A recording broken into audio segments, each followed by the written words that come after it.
मंडापड़ा मंडली तरफ आपण मानक प्रभु श्रीकृष्ण मधुर नाम मोर प्रेम नमस्कार। दीर्घ 3 मास ऊर्ध है आमने प्रभु मंदिर को जाई प्रभु उपासना करूना कि आम परस्पर को मध्य साक्षात करूना, तथापि मोर आशा मोर विश्वास मोर प्रार्थना निश्चित भाव आपण मैंने सुस्थ सबल थे। तेज आसत इस समय आमने गोटे गीत शुणा।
आज आलोचनार निमंते आम पवित्र धर्मशास्त्र बाइबल जो शास्त्रांश पाठ करवा आपण मैंने पाइपर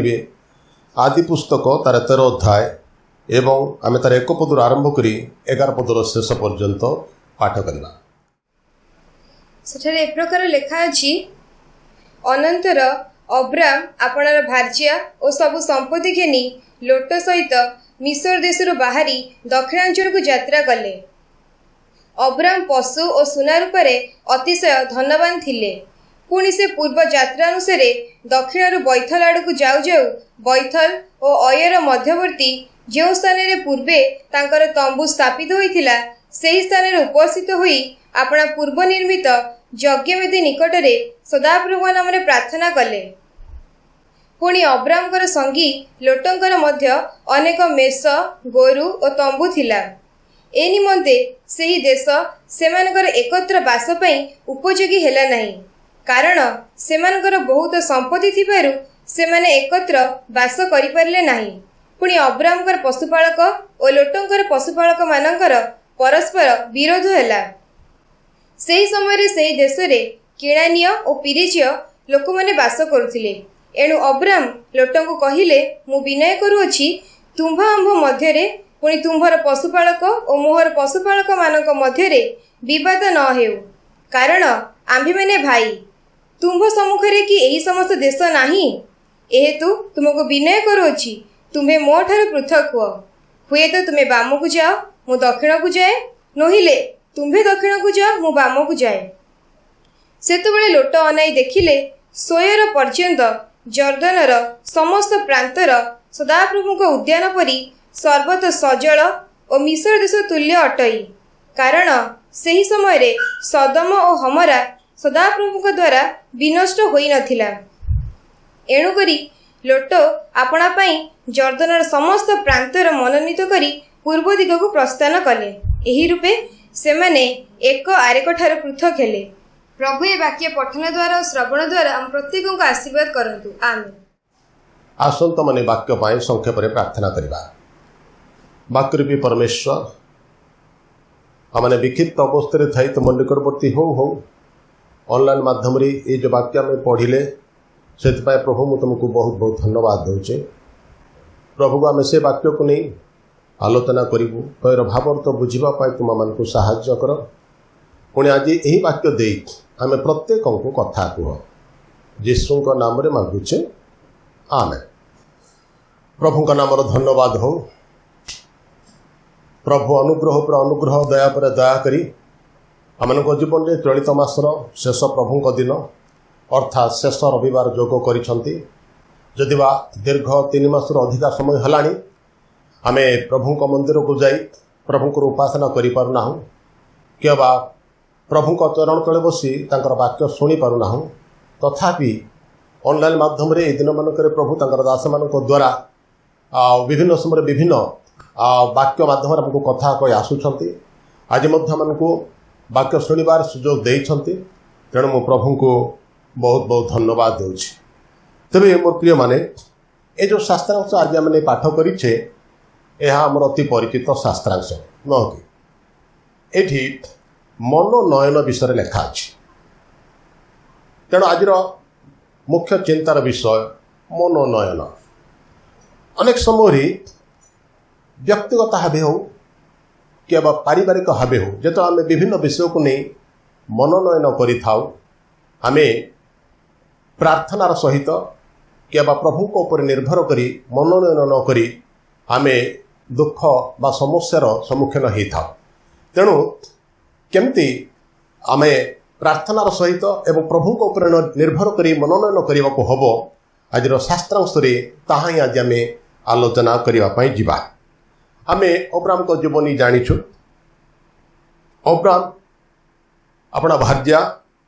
एवं समस्त संपत्ति नहीं से मिस्र देश बाहरी दक्षिणांचल को यात्रा करुछंती। से निजर भूल बुझीपारी थिले एवं पूर्वे जो स्थान रे से तंबू स्थापन करथिले पुनर्बार से स्थान को से फेरी आसीछंती। बैथल आउ अयर मध्यवर्ती स्थान को से फेरी आसी से जगार से तंबू स्थापन करिछंती। पुणी पूर्वे जो जगार से प्रभु उद्देश्य यज्ञवेदी निर्माण करते से यज्ञवेदी निकट को जाई सदाप्रभु परमेश्वर का नाम रे से प्रार्थना करिसंती जहाँकि आमे एक पदरु 3 पद मध्य देखुछु आर मध्य आमे देखुछु अब्राहम जड़े धनी लोक थे 2 पद लेखा अछि अब्राहम पशु और सुना रूप अतिशय धनवान थे प्रभु का वाक्य कहे हितोपदेश 22 पर्व तार 4 पद लेखा अछि नम्रतार और सदाप्रभु विषयक भयर पुरस्कार धन सम्मान और जीवन अटे जो मैंने प्रभु को भय करती प्रभु से धन सम्मान और जीवन दियंती अब्राहम प्रभु को भय करते एक कथा आम समस्त भल भाव जाचु तेणु प्रभु आउ धनवान करते सहित पुतरा थे तेणु से सदाप्रभुर आशीर्वादर अंश हो पारि निजर कका अब्राहम जमती गोटे विशिष्ट धनी से जड़े धनी लोक थे संपर्क लेखा अच्छी 5 पदरी जे तांकर मध्य अनेक मेष गोरु आउ तंबू थिला तेणु दिहे जाक से माने सेही देश में बास करने उपयोगी हैला नाही जेहेतु से बहुत संपत्ति थिला अब्राहम एवं तांकर पुतरा लोटंकर बहुत संपत्ति थिला पशु संपत्ति दास दासी एवं सुना रूपा एमती माने बहुत संपत्ति थिला जो दिहे जाक से देश में बास करवाटा उपयोगी हैला नाही आउरी मध्य अब्राहमकर पशुपालक माने एवं लोटंकर पशुपालक मानक मध्य सब अशांति एवं विवाद लगी रहा अब्राहमकर पशुपालक माने जेतबेले से घर को जाऊले लोटंकर पशुपालक मान विरुद्ध में अभियोग करुले लोटंकर पशुपालक माने जेतबेले से घर को फेरुले से माने मध्य अब्राहमकर पशुपालक मान विरुद्ध में लोटों को अभियोग करुले बारंबार बारंबार जो अब्राहम आउर पशुपालक मान लोटंकर पशुपालक मान विरुद्ध में अभियोग सब शुणिले हे तो भल लगिनी से आउर पुतरा लोटों को डाकी से कहते मु विनय करुच्ची तुम आम मध्य पुणी तुम पशुपालक मोर पशुपालक मान मध्य बद न हो कारण आमने भाई आम समस्त भल भाव जाचु अब्राहमकर पुतरा थिले लोट जेतले पशुपालक एवं पुत्रांकर पशुपालक मान मध्य सब बचसा होता अशांति होता विशृंखला होता अब्राहम सेटा से सह्य कर पारे ना तेणु से पुत्रा को डाकिक से कहते विनय करुच्ची तुम आम मध्य पुणी तुम पशुपालक और मोर पशुपालक मान मध्य बद न हो कारण आम मैंने भाई आने जो देश में बास करुले किणाड़िय एवं पीरिजीय लोक मैंने तेणु से पुत्रा को कहते जे आम मध्य बद न हो जदि आम मध्य बद हम ताले किणाड़िय और पीरिजीय लोक मैंने शुणिकी आमको बचसा करेंगे समालोचना करेंगे एवं से हसवे तेणु आम मान मध्य बद न हो एथर आम जाचु मोर प्रिय माने अब्राहम जड़े शांतिप्रिय लोक थे नुह कि से अशांति एवं विशृंखला को जीवन में प्रश्रय दौन थे से शांतिप्रिय लोक थे प्रभु यीशु ख्रीष्ट जो जगत में थे पार्वती उपदेश दौ दौ आउ लोक मान से गोटे कथा कहले शांति कारक लोके धन्य कारण से ईश्वर को संतान बोली ख्यात है जहाँकि माथ्यू 5 पर्व तार 9 पद लेखा अच्छी अब्राहम जड़े शांतिप्रिय लोक थे तेणु पुत्रा को जे कहते आमने भाई तेणु आम मध्य कौन बद न हो कौन अशांति न हो कौन विशृंखला न हो जदि आम मध्य कौन बद हम अशांति हम ताहले जो पीरिजीय एवं किणाड़िय लोक मान देश में आम बास करुचु से शुणिकी बचसा करेंगे समालोचना करेंगे मोर प्रिय माने आज कि आम आम परिवार मध्य जड़े शांतिप्रिय लोक भाव आम ठिया हो पार्चु आज कि आम मंडली रे पुणी जो समाज में आम बास करुचु जड़े शांतिप्रिय लोक भाव आम ठिया हो पार्चु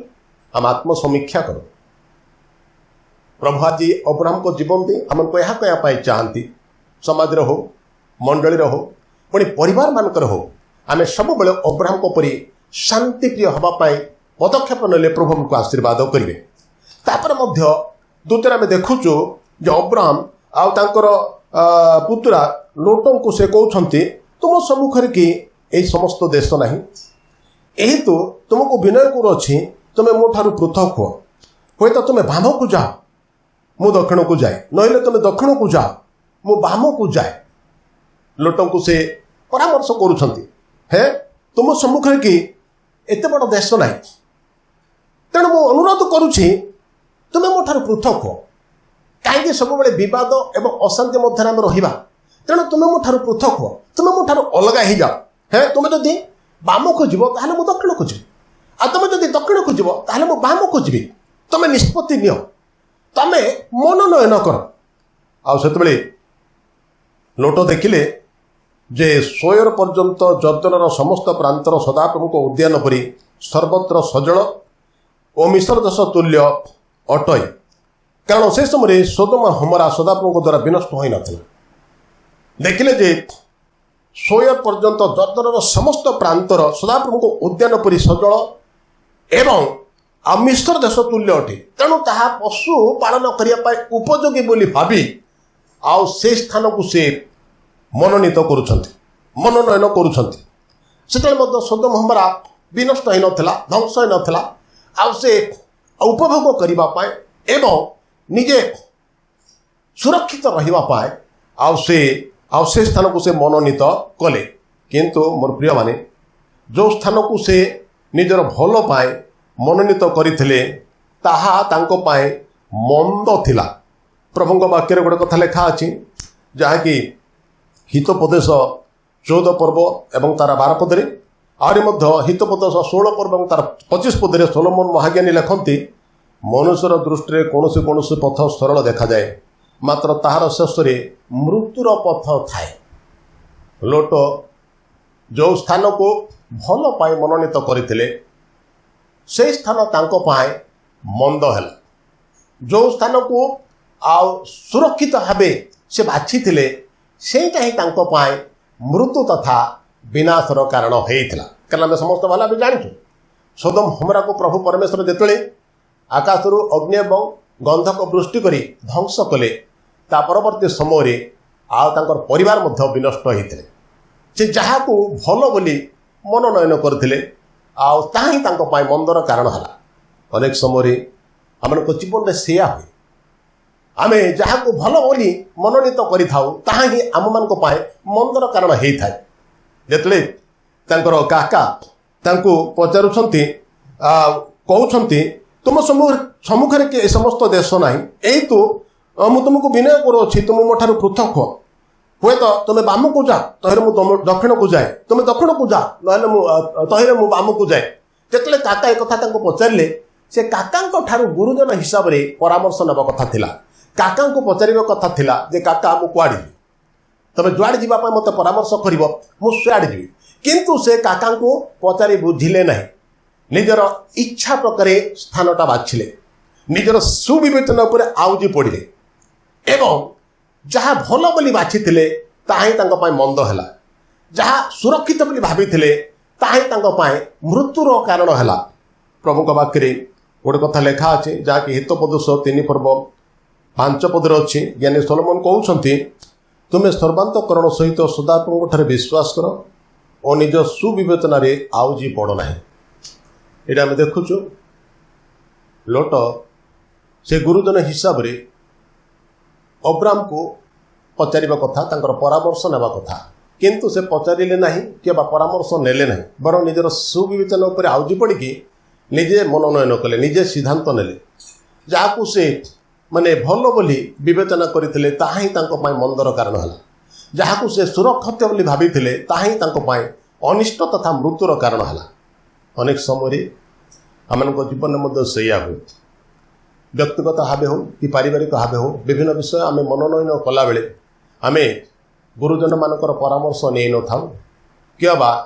प्रार्थनार सहित प्रभु उपरे निर्भर करी आम पदक्षेप नहीं न था जो आम समस्या पड़ू आम लोटों कथा देखुचु जहाँ से सुरक्षित स्थान बोली भावुले सीटा ही समस्यार कारण है आउ निजर काका अब्राम को परी आउ से यज्ञ वेदी निर्माण करनथिले किए बा से प्रार्थना मध्य करनथिले तेणु से एवं तांकर परिवार भी नष्ट है। प्रभु जी मन कह चाहती आम जो विभिन्न विषय व्यक्तिगत भाव कि पारिवारिक भाव मनोनयन न करूँ आम प्रभु उपर निर्भर करवा आ प्रार्थनार सहित आम मनोनीत करवा। जिते लोट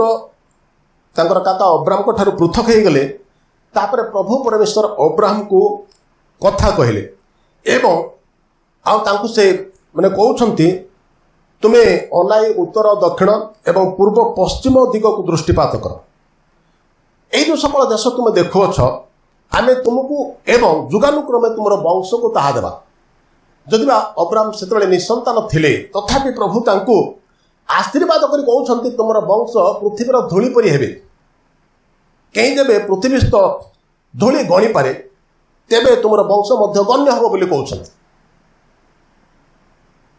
अब्राहम प्रभु जो देश तांको पाए निरूपण करथिले धार्य करथिले से देश रे से वास कले जो जो स्थान तांको पाए चिन्हट करथिले से सब स्थान रे से तंबू पके जीवन यापन कले। अब्राहम से धार्मिक पथ मनोनीत कले। हितोपदेश 12 पर्व तार 28 पदरे भक्त लेखन्ति धार्मिकता रूप पथरे जीवन थाए पुणी तहिर गमन मार्ग रे मृत्यु न थाए। अब्राहम धार्मिकतार पथर से मनोनीत कले। धार्मिकता पथरे आम देखुचु जीवन थाए तहिरे मृत्यु न थाए। आ प्रभु तांको यथेष्ट आशीर्वाद कले जो देश तांको पाए प्रभु धार्य करथिले से देश रे से वास कले। पुणी से कौनसी माने कोठा अट्टालिकार से रहिलेनी एवं कौनसी नगर में से रहिलेनी नम्र भाव मंदिर अनन वृक्ष मूले से वास कले एवं सदाप्रभु परमेश्वर को उद्देश्य गोटे यज्ञ वेदी निर्माण कले। मोर प्रिय मंडली मोर प्रिय प्रभुंकर लोक मैंने जिते आम अब्राहम को जीवन अनुध्यान करूँ आम देखुचु अब्राहम से केते निराडंबर एवं सरल जीवन यापन करुले। से पारिवारिक उपासना को गुरुत्व देउथिले। पारिवारिक प्रार्थना को से अग्राधिकार देउथिले। आज आम चिंता करूँ आमनकर परिवार मानकरी आम पारिवारिक उपासना को गुरुत्व दौचु कि आम अब्राहम को परी सरल एवं निराडंबर जीवन यापन करिपारछु कि आम आमनकर व्यक्तिगत जीवन रे एवं परिवार मानकरे प्रार्थना को अग्राधिकार दौचु कि प्रभु जी मन को कथा कहया चाहती जदि आज पर्यंत आमने आमनकर परिवार मानकरे पारिवारिक उपासना को गुरुत्व दौना कि प्रार्थना को अग्राधिकार दौना ताहले आमने एणिकी अब्राहम आदर्श अनुप्राणित होई पारिवारिक उपासना को अग्राधिकार देवा संगे संगे प्रभुंकर निकटवर्त ही प्रार्थना को मध्य आम प्राधान्यता देवा ताहले प्रभु परमेश्वर अब्राहम को जो प्रकार भाव आशीर्वाद करथिले तद्रूप आशीर्वाद आमान को मध्य करिवे। प्रभु ए छोट वाक्य माध्यम आम प्रत्येक को आशीर्वाद करंतु आमेन। आसंत मैंने प्रार्थना करवा शेष आशीर्वाद प्रार्थना करी आम आमनकर उपासना समाप्त करवा। बाक्यरूपी परमेश्वर हमने विक्षिप्त अवस्था थिले ऑनलाइन माध्यम तुम वाक्य शुणवार सुजोग पाइलु से प्रभु तुमको बहुत बहुत धन्यवाद देउछि। प्रभु आम अब्राहम को जीवनी समीक्षा करुले जड़े शांतिप्रिय लोक थे तेणु आमने प्रत्येक व्यक्तिगत भाव आउ परिवार मानक एवं समाज रे मंडली जेपरी शांतिप्रिय हबू से प्रभु तुम दयाकर आमको साहाय्य कर। और जो आम विभिन्न विषय व्यक्तिगत भाव पारिवारिक भाव आम मनोनीत कर आम निजर सुविवेचन पर आउज न पड़ी बर प्रार्थनार सहित तुम उपर निर्भर करी जेपरी आम मनोनीत करूँ से प्रभु तुम्हें साहाय्य कर। हाँ प्रभु अब्राहम जड़े निराडंबर एवं सरल व्यक्ति थे आमने प्रत्येक जेपरी निराडंबर और सरल व्यक्ति हबू पुणी अब्राहम जमी पारिवारिक उपासना और प्रार्थना को गुरुत्व दौले आमने तद्रूप पारिवारिक उपासना और प्रार्थना को अग्राधिकार दे तुम उद्देश्य जेपरी बंचबू एत प्रभु तुम्हें साहाय्य कर। जीशु नाम मांगुचे आमेन। पिता ईश्वर गभीर प्रेम पुत्र प्रभु श्री ख्रीष्ण अनुग्रह और दया साहाय्यकारी धर्मात्मा शांति शक्ति समुद्र सहभागिता सर्वदा जो मैंने वाक्य शुणुंट से प्रति संगे संग रही साहाय्य और उपकार करंतु आमेन। समस्त नमस्कार। प्रभु अपन आशीर्वाद करंतु आपण मैंने घरे रुहतु शांति रुहतु ସୁସ୍ଥ ସବଳ ରୁହନ୍ତୁ ଆଉ ଆନନ୍ଦରେ ଦିନ କାଟନ୍ତୁ।